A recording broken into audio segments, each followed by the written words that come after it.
at the age of 16, you were in South Africa and you had some bad news about your father. So, and you write about it beautifully in the book. So if I can just ask you to share that with us. Sure. So I grew up in South Africa, and when I was 16 years old, my father was diagnosed with terminal cancer. And it was a very difficult, as you might imagine, experience. Here was this person who I loved more than anything, and he was told that he had months to live. So what I had in those couple of months was two parallel but completely different experiences around emotion.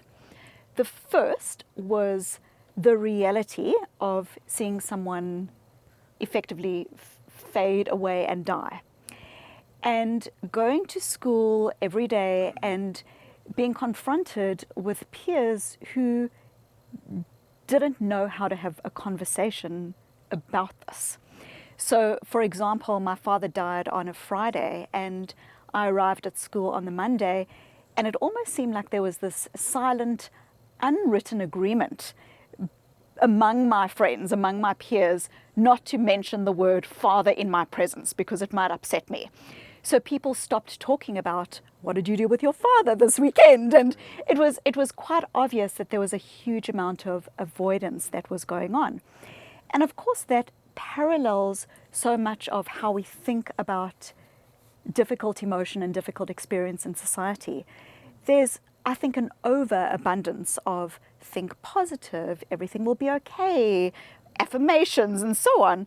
And in a way, what was happening in my experience was dealing with people who were being very positive but were fundamentally avoiding conversation. So that was on the one hand. On the other hand, I had this incredible teacher. And she, over the course of my father's illness, encouraged us to keep journals. And over the time that I was journaling, I started to write about my experience with my father and my regrets, my pain, my sense of loss. And she started in turn to write heartfelt comments and questions of me. And it was this incredibly beautiful experience because I would go to school each day and have my lessons as usual, but I had this secret silent correspondence that was going on at night while I was journaling and then handing it in the next day with this teacher. And so what that was the counterfoil of the avoidance, just be positive.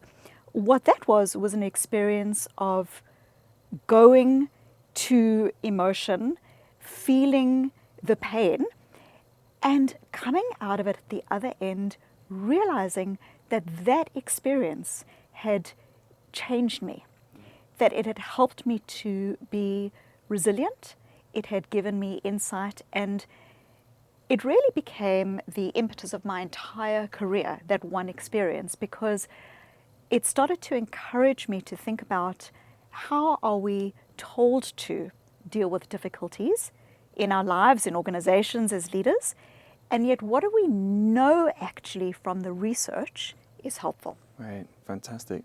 Yeah, that's beautiful. So it's about writing down your feelings, working through your feelings, and being able to have those difficult conversations and just face the reality as to what is actually happening. Correct. That's amazing.